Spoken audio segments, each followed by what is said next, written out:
네, 안녕하세요. 원영석입니다. 오늘도 원영석의 진실정치 애청해주셔서 감사합니다. 구독, 라이크, 벨 눌러주시기 바랍니다. 제 홈페이지 oneoped.com, wonoped.com 거기에 들어가시면 럼버 영상도 다 보실 수가 있고 최근 영상들 다 보실 수가 있습니다. 자, 2022년 새해가 밝았는데요. 올해 이제 여러 가지 이벤트가 있습니다. 특히 미국에서 여러 가지 이벤트가 있는데요. 일단 중간 선거의 해죠. midterm election 있습니다. 캘리포니아에서는 예비 선거가 6월 7일 그리고 본 선거는 11월 8일에 각각 실시됩니다. 미국에서 가장 큰 주죠. 그리고 각 후보가 유권자들 선택을 기다리고 있습니다. 2020년 때는 민주당의 완승이었죠. 물론 논란이 크지만 어쨌든 지금까지 공식적으로는요. 백악관과 상원 다수당 탈환에 성공했습니다. 민주당이요.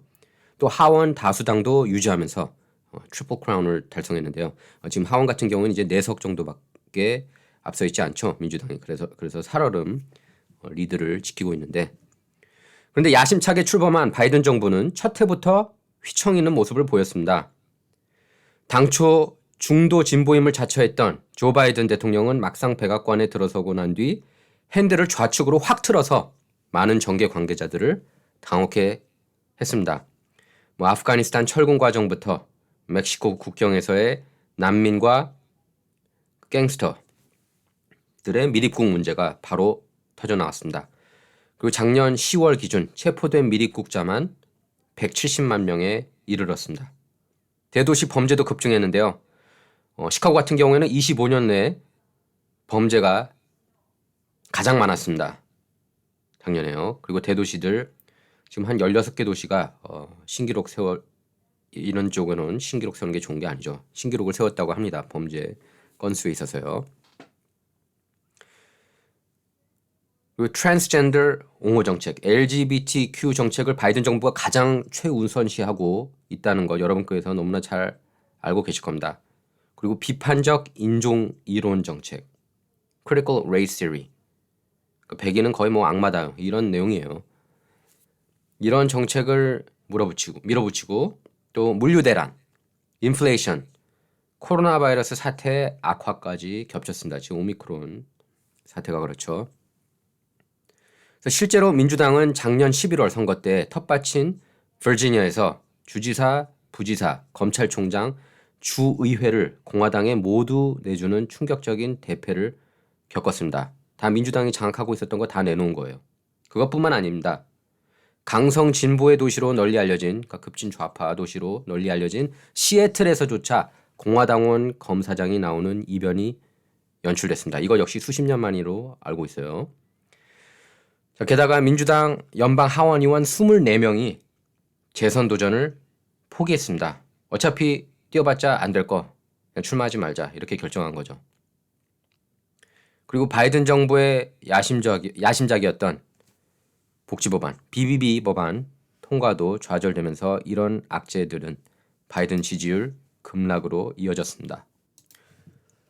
그래서 올해 중간선거에서 공화당 압승을 예상하는 사람이 많습니다. 저도 그렇게 예상합니다. 상하원 3분의 2도 노릴만 해요. 지금 모든 정황을 밀어볼 때. 물론 선거 사기가 있으면 안 되는 거죠. 그래서 상하원을 지금 모두 잃을 판에 놓인 민주당은 어떻게든 현 처지를 전환할 자구책 마련에 고심 중인데요. 민주당 한인 의원들이죠. 제가 이제 한인 의원들 여러분께 소식도 전해드리겠습니다. 민주당 한인 의원들인 앤디 김, 뉴저지 3지구 연방 하원 의원이죠. 앤디 김하고 메릴랜드 스트릭랜드, 워싱턴주 의원입니다. 이 의원들이 선전할지도 주목되고 있습니다. 메릴랜드 스트릭랜드는 이제 작년에 영김하고 미셸 박스틸과 함께 최초의 한인 여성 의원이 됐습니다.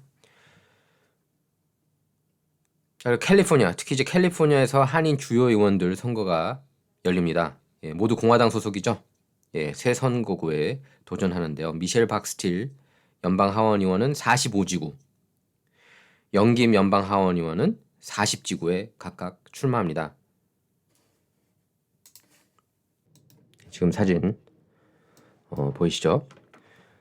그래서 미셸 박스틸 연방 하원 의원이 출마하는 45지구, 그 전에는 48지구였습니다. 예, 45지구 이제 선거구제 조정이 미국에서는 10년마다 있습니다. 뭐 연방 하원뿐만 아니라 뭐 시의원, 시의회 그리고 뭐 카운티 뭐 이런 식으로 다 바뀌는데요. 일단 박스틸 의원 보면 표면상으로는 불리해졌습니다. 예, 45지구는 민주당 성향 유권자 비율이 5%포인트 많은데요. 예, 종전 48지구는 공화당 후보가 유리한 선거구였습니다. 45지구는 박 의원 그 표밭 공화당 성향의 해변가 도시가 대거 빠져 있습니다. 박스틸 의원 표밭이었던 곳이라서 조금 불안한 요소긴 한데요. 그래서 때문에 일각에서는 박스틸 의원 재선이 쉽지 않을 거다 뭐 이렇게 전망하기도 합니다.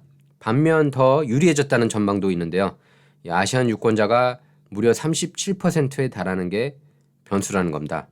그래서 아시안 유권자 분포도를 보면 공화당 성향이 강한 베트남계가 가장 많은데요. 이어서 중국계와 한인, 인도계 순입니다. 기존 웨스트민스터와 가든그로브를 비롯해 사이프레스, 세리토스, 부에나파크, 플러튼 이런 한인 다수 거주 지역이 포함되어 있습니다. 박 의원 기존 관할 지역인 48지구는 한인 유권자가 전체 유권자 1%에도 미치지 못했는데요. 컨설턴트 한 명은 저랑 통화하면서 이렇게 얘기를 했습니다. 새 선거구는 한인 유권자가 10배 정도 많다. 이러면서 2022년 중간선거에서 한인표가 캐스팅 보트 역할을 할 수 있을 거다. 이렇게 내다봤습니다. 이외에 파운틴 밸리, 밀웨이 시티, 하와이안 가든, 브레아, 플라센티아 이런 지역도 45지구에 포함되어 있습니다.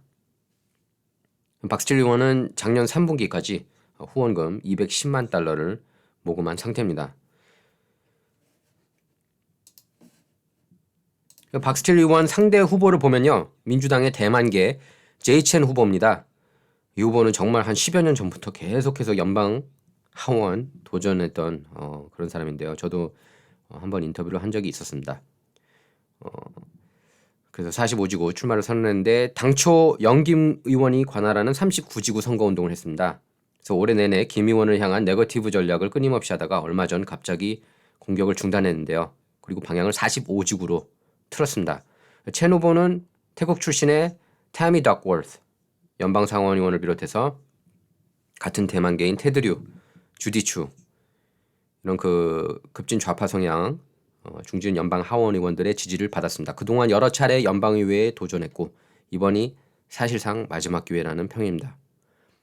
이제 영김 의원은 40지구 출마하는데요. 영김 의원은 선출직에 도전할 때마다 살얼음 승부였습니다. 예. 근데 이번에 마음고생이 끝날 수도 있습니다. 40지구는 확실한 공화당 우세 지역으로 분류되는데요. 요바린다, 치노 힐스, 애나햄 힐스, 브레아 부분적으로 들어가고요. 오렌지, 빌라파크, 타스틴, 레이크 포레스트, 미션 비에오, 라구나 힐스, 라구나 우즈, 알리소 비에오, 란초, 센타 마르가리타 이렇게 보수 성향 일대를 포함하고 있습니다. 그래서 민주당 컨설턴트 한 명조차 이렇게 얘기를 했습니다. 사실상 안전지대다. 그래서 김 의원 재선이 확실시 된다고 말할 정도인데요. 실제로 민주당에서 준비하고 있는 후보도 없다고 합니다. 그래서 인구 분포도도 유리한데요. 백인이 60.5%, 아시안 17.4%입니다. 그래서 김 의원은 후원금도 3분기까지 현찰만 200만 달러 이상 주면서 전국 톱 수준을 달리고 있습니다. 루키 의원임에도 불구하고 후원금 가장 많은 의원 중 한 명이에요.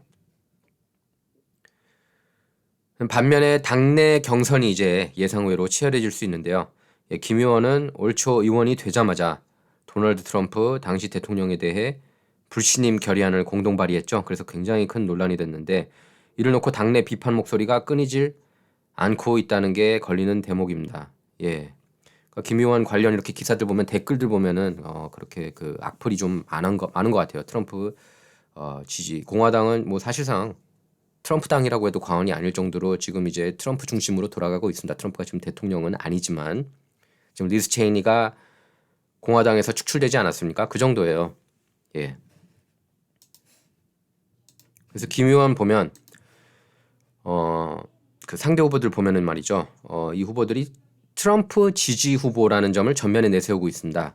일본계 후지 시오후라 이 후보는 김 의원에 대해서 never Trump다. 트럼프를 정말 싫어하는 사람이다. 이렇게 비판하면서 리스 체이니 의원과 함께 트럼프 불신임 결의안을 발의했다. 이렇게 완강히 강도 높게 비판했고요. 또 해병대 출신의 그렉 레스 미션 비에오 시의원도 도전장을 내밀었습니다. 자, 지금 민주당에서는 조 바이든 재선 나오면 안 된다 이런 목소리가 커지고 있습니다. 지금 나이도 나이 많은 건 오케이.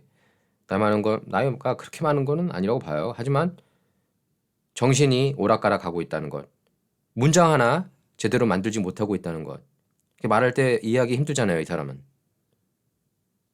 그래서 지금 당내 AOC 같은 사람들, 급진 좌파 인물들도 이 사람 갖고는 안 된다, 다른 후보 나와야 된다 이렇게 목소리를 내고 있습니다. 그래서 지금 후보들 거론되고 있는데 거기에 대해서는 다음 편에서 제가 전해드리도록 하겠습니다.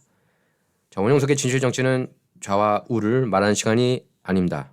옳고 그름만 논하는 시간이에요. Not about left or right, all about right or wrong입니다.